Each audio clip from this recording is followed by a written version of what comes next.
బూరుగడ్డకు పోతాం, బొందలగడ్డకు పోతాం. ఏ తోకమట్టు నాది మెడిగడ అక్కడ. మీ మీ బండారం బిడ్డ ఈ స్టేజ్ మీద కూర్చున్న నాయకుల మీద అవుతున్నాము. ఈ అసెంబ్లీ అయిపోయిన తర్వాత మేము కూడా అడిగి పోతాం, మీ చరిత్ర మొత్తం ఎండగడతాం. ఓ లంగ చేత పెట్టి పోయిన ప్రభుత్వాన్ని బదనాం చేయాలి, బట్టగాల్చి మీదేయాలని మేము మేడిగడ్డ పోతాం. ఏం బిక్తాం మేడిగడ్డ కాడ పోయి? ఎందుకు పోతున్నావు మేడిగడ్డకు? దమ్ముంటే నీళ్ళు ఎత్తిపోయి, నీళ్ళున్నాయి, కాపర్ డ్యామ్ పెట్టి కూడా నీళ్ళు ఎత్తిపోయచ్చు.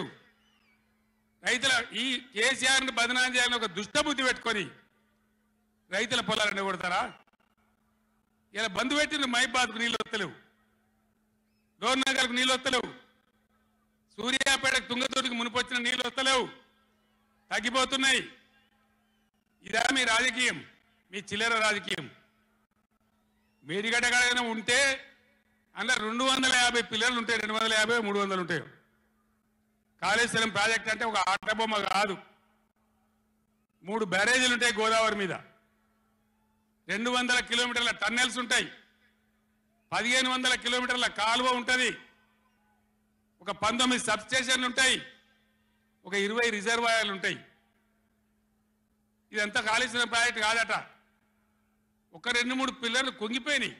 ఎన్నిసార్లు కుంగిపోలే? నాగార్జున సార్లు కుంగిపోలేదా? కడెం ప్రాజెక్టు గేట్లు కొట్టుకపోలేదా? మొన్నటిదాకా మూసీ ప్రాజెక్టు గేట్లు చక్కగా ఉండేదా? కొట్టుకపోలేదా? ఏదైనా పోతే సదరాలు దాన్ని మంచిగా చేయాలి, తొందరగా మంచిగా చేసి రైతులకు నీళ్ళు ఇవ్వాలి. కానీ మేము మేడిగడ్డకు పోతాం, బొందలగడ్డకు పోతాం, ఇదా రాజకీయమా? ఇది తెలివా? తెలివి అనిపించుకుంటుందా? ఇవి కాదు కావాల్సింది, రాష్ట్రానికి ప్రజలకు కావాల్సింది.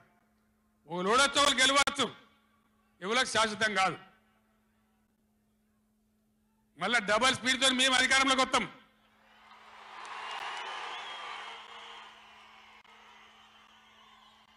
అప్పుడు మేం గిట్లే మాట్లాడన్నా, ఈ పద్ధతి అనుసరించానా? మిగులుతారా మీరు అసెంబ్లీకి కూడా?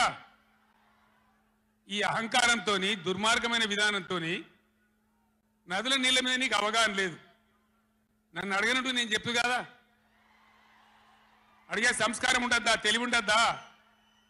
అన్నా ఏం దగ్గర ఇట్లా అంటారు, కేఆర్ఎంకి అప్పచెప్పమంటారు, ఏం చేయాలి? ఈ పొన్నాల లక్ష్మయ్య గారు ఉన్నాడు, హరీష్ రావు ఉన్నాడు, నేనున్నా, ఒక కడియం సిఆర్ ఉన్నాడు, నీళ్ళ మీద పనిచేసిన వాళ్ళు ఉన్నారు.